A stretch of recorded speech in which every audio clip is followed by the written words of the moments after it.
Alright guys, just like the title states, 10 ways to stay productive during lockdown, and these aren't necessarily numbered as in 10 being the least productive and 1 being the most productive. You choose which ones are the least and most productive and add whichever one you want to what you're already doing. Chances are you're probably already doing a few of these anyway. So let's get right into it. Number 10, movies, shows, Netflix, YouTube. There's nothing wrong with sitting back and watching a good movie unless it's the only thing we're doing. A lot of people might argue that this is not productive, but it is because relaxing is productive, and we don't normally have this kind of time to really sit back and relax and to watch a good movie. So let's take full advantage of that. And if you feel like you've already seen everything, click this video right here for some suggestions on a few that you probably missed. Number 9, acquire a new skill or to start a new project. You could start a garden, you could take up carpentry, you could start painting, sewing. I could go on and on here, but the key part of this is to start something new. Often when we put something off, it's because we look at that task and we think about it from start to finish. And that could be overwhelming, especially when we don't normally have the time. So now that we do have the time, it'd be a great chance and a great opportunity to start something new. The worst case scenario, you pick up a new hobby. Best case scenario, you actually acquire a new skill.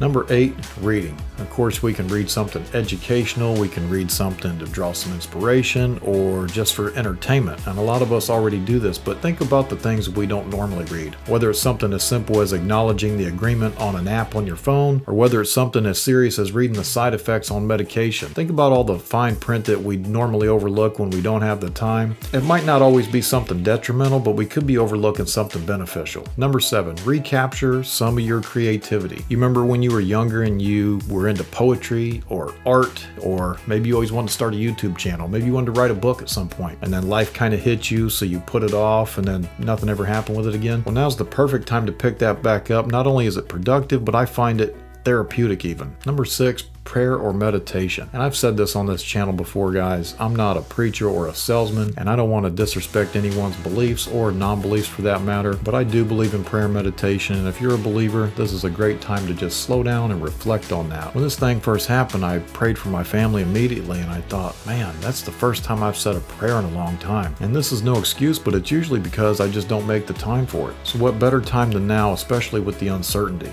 Number 5 is cleaning, and I know if my wife is watching this right now, she'll definitely give this video a like. Of course we clean anyway, but I'm talking about the stuff that we would normally overlook or just put it off because we dread it, like cleaning out the closet, cleaning the gutters, or scrubbing baseboards, those kinds of things. You know, all of this stuff is going to have to get done at some point anyway, so we might as well tackle these projects now because it'll save time later. Number 4 is fitness, and this is actually more important now than ever because we're sitting around a lot more, so we're a lot less active, we're burning less calories. I know the gyms are closed right now, but there's plenty of stuff that we can do at home, even if it's just going for a light jog or a brisk walk. The main thing is we can really learn the fundamentals of fitness right now because of course the information is out there, but now we have plenty of time to do the research. Number 3, this one kind of goes along with the last one, and that is learn about nutrition, or maybe even take this time to learn how to cook better. There's a lot of things we can't control right now, but one thing we can control is how we eat. So this is a good time to stay consistent if you're already doing that, and if you're not, it's a great time to start. Number 2, reach out to some loved ones that you know are lonely, and maybe ones that have less support than you. And this doesn't just help that person, but it's also going to help you, not just with loneliness, but it's going to help you feel more motivated, because somehow when you reach out to someone, you will intuitively find a way to lift them up, and in turn lift yourself up also. And number 1, if you are at low risk, you can help someone who is at high risk, and to do that you can look for this link below.